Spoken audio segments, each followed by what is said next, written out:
সতর্ক করিনি, আমি আপনাদের সতর্ক করে দিচ্ছি। আপনারা যদি নিজেদের মধ্যে ভেদাভেদ ভুলে একসাথে কাজ না করতে পারেন, নিজেরা যদি কাদা ছোড়াছুড়ি করেন, মারামারি কাটাকাটি করেন, এই দেশ এবং জাতির স্বাধীনতা সার্বভৌমত্ব বিপন্ন হবে।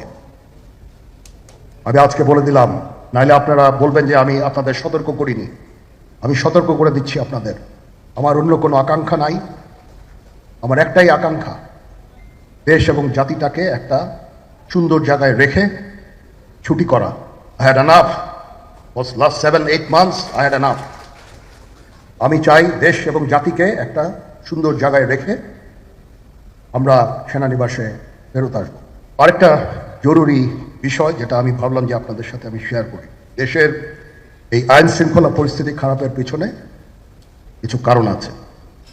প্রথম কারণটা হচ্ছে যে আমরা নিজেরা হানাহানির মধ্যে ব্যস্ত, একজন আরেকজনের বিরুদ্ধে বিষোদ্গারে ব্যস্ত। এটা একটা চমৎকার সুযোগ অপরাধীদের জন্য। যেহেতু আমরা একটা অরাজক পরিস্থিতির মধ্যে বিরাজ করছি, তারা খুব ভালোভাবেই জানে যে এই সময়ে যদি এই সমস্ত অপরাধ করা যায় তাহলে এখান থেকে পরিত্রাণ পাওয়া সম্ভব। সেই কারণে এই অপরাধগুলো হচ্ছে। আমরা যদি সংগঠিত থাকি, একত্রিত থাকি, তাহলে অবশ্যই এটা সম্মিলিতভাবে মোকাবেলা করা সম্ভব হবে। Police, RAB, BGB, DGFI, NSI এগুলো দেশের জন্য অত্যন্ত গুরুত্বপূর্ণ কাজ করেছে অতীতে। খারাপ কাজের সাথে অসংখ্য ভালো কাজ করেছে। আজকে যে দেশের স্থিতিশীলতা, দেশটাকে যে এত বছর স্থিতিশীল রাখা হয়েছে, এটার কারণ হচ্ছে এই সশস্ত্র বাহিনীর বহু সেনা সদস্য, সিভিলিয়ান সবাই মিলে এই অর্গানাইজেশনগুলোকে, অসামরিক সামরিক সবাই মিলে এই অর্গানাইজেশনগুলোকে এফেক্টিভ রেখেছে। সেই জন্য আজকে সুন্দর, এতদিন ধরে আমরা একটা সুন্দর পরিবেশ পেয়েছি। এর মধ্যে যারা কাজ করেছে, যদি অপরাধ করে থাকে সেটা শাস্তি হবে, অবশ্যই শাস্তি হতে হবে, না হলে এই জিনিস আবার ঘটবে। আমরা সেটাকে বন্ধ করতে চাই চিরতরে, কিন্তু তার আগে মনে রাখতে হবে আমরা এমনভাবে কাজটা করব এই সমস্ত অর্গানাইজেশনগুলো যেন আন্ডারমাইন না হয়। আজকে পুলিশ সদস্য কাজ করছে না, এটা বিশাল বড় কারণ হচ্ছে অনেকের বিরুদ্ধে মামলা, অনেকে জেলে। RAB, BGB, DGFI, NSI panic,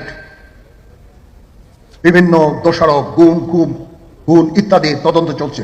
অবশ্যই তদন্ত হবে, দোষীদের বিচারের আওতায় আনতে হবে। এমনভাবে কাজটা করতে হবে যেন এই অর্গানাইজেশনগুলো আন্ডারমাইন না হয়। এই অর্গানাইজেশনগুলোকে যদি আন্ডারমাইন করে আপনারা মনে করেন যে দেশের শান্তি শৃঙ্খলা বিরাজ করবে, সবাই শান্তিতে থাকবেন, এটা হবে না, সেটা সম্ভব না। আমি আপনাদের পরিষ্কার করে বলে দিচ্ছি, এই দেশের শান্তি শৃঙ্খলা রক্ষার দায়িত্ব খালি সেনাবাহিনীর না। 2 লক্ষ পুলিশ আছে, বিজিবি আছে, র্যাব আছে, আনসার বিডিপি আছে, আমার আছে হচ্ছে 30,000 সৈন্য।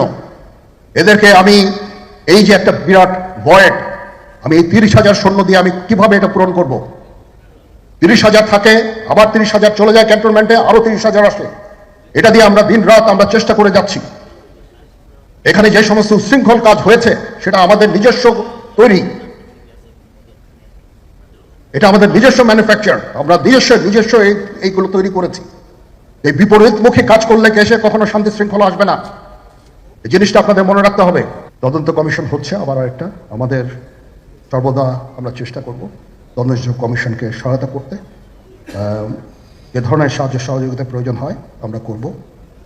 আমরা দেশে একটা ফ্রি, ফেয়ার অ্যান্ড ইনক্লুসিভ একটা ইলেকশনের জন্য দিকে ধাবিত হচ্ছে, এবং তার আগে যে সমস্ত সংস্কার করা প্রয়োজন অবশ্যই সরকার সেদিকে হেল্প করবেন। আমি যতবারই ডক্টর ইউনূসের সাথে কথা বলেছি, he completely agrees with me. There should be free, fair and inclusive election, and that election should be within December or close to that. যেটা আমি এর প্রথমেই বলেছিলাম যে 18 মাসের মধ্যে একটা ইলেকশন। আমার মনে হয় যে সরকার সেদিকেই ধাবিত হচ্ছে। ডক্টর ইউনূস যথাসাধ্য চেষ্টা করে যাচ্ছেন এই দেশটাকে ইউনাইটেড রাখতে, কাজ করে যাচ্ছেন উনি।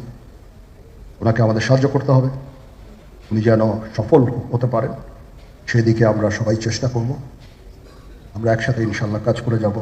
আসেন আমরা নিজেদের মধ্যে মারামারি কাটাকাটি না করে আমরা ইউনাইট আওয়ারসেলস, দেশ জাতি যেন একসাথে থাকতে পারি সেদিকে আমাদের কাজ করতে হবে। আমাদের মধ্যে মতের বিরোধ থাকতে পারে, চিন্তা চেতনার বিরোধ থাকতে পারে, কিন্তু দিন শেষে যেন আমরা সবাই দেশ এবং জাতির দিকে খেয়াল করে আমরা যেন এক থাকতে পারি। তাহলে এই দেশটা উন্নত হবে, এই দেশটা সঠিক পথে পরিচালিত হবে। না হলে আমরা আরো সমস্যার মধ্যে পড়তে যাব। বিশ্বাস করেন, we don't want to head, ওইদিকে আমরা যেতে চাই না। আমি আপনাদের সতর্ক করে দিচ্ছি। পরে বলবেন যে আমি সতর্ক করিনি, আমি আপনাদের সতর্ক করে দিচ্ছি। আপনারা যদি নিজেদের মধ্যে ভেদাভেদ ভুলে একসাথে কাজ না করতে পারেন, নিজেরা যদি কাদা ছোড়াছুড়ি করেন, মারামারি কাটাকাটি করেন, এই দেশ এবং জাতির স্বাধীনতা সার্বভৌমত্ব বিপন্ন হবে। আমি আজকে বলে দিলাম, নাইলে আপনারা বলবেন যে আমি আপনাদের সতর্ক করিনি। আমি সতর্ক করে দিচ্ছি আপনাদের। এই দেশ সুখে শান্তিতে থাকতে চাই, আমরা চাই না হানাহানি, কাটাকাটি, মারামারি। সেই উদ্দেশ্যে আমি কাজ করে যাচ্ছি, আমরা কাজ করে যাচ্ছি। আমাদের সেনাবাহিনীর প্রতি আক্রমণ করেন না। একটা কমন জিনিস আমি দেখতে পাচ্ছি, সেনাবাহিনী এবং সেনা প্রধানের প্রতি বিদ্বেষ কারো কারো। কি কারণে আজ পর্যন্ত আমি এটা খুঁজে পাইনি। আমরা হচ্ছে একমাত্র ফোর্স যেটা আপনাদের জন্য কাজ করে যাচ্ছি, দাঁড়িয়ে আছি প্ল্যাটফর্মে। Of course navy and air force, navy chief আবার মন খারাপ করে করছে, নেভি এয়ারফোর্স উই অল আমাদেরকে সাহায্য করেন, আমাদেরকে আক্রমণ করেন না, আমাদেরকে অনুপ্রাণিত করেন, আমাদেরকে উপদেশ দেন।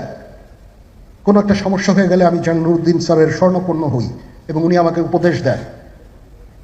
সিনিয়র জেনারেলরা আমাকে উপদেশ দেন, আমি সবার কাছে স্বর্ণপন্ন হই। আমাদের প্রতি আক্রমণ করেন না, উপদেশ দেন। আমরা অবশ্যই ভালো উপদেশ গ্রহণ করব। আমরা একসাথে থাকতে চাই এবং দেশ এবং জাতিকে এগিয়ে নিয়ে যেতে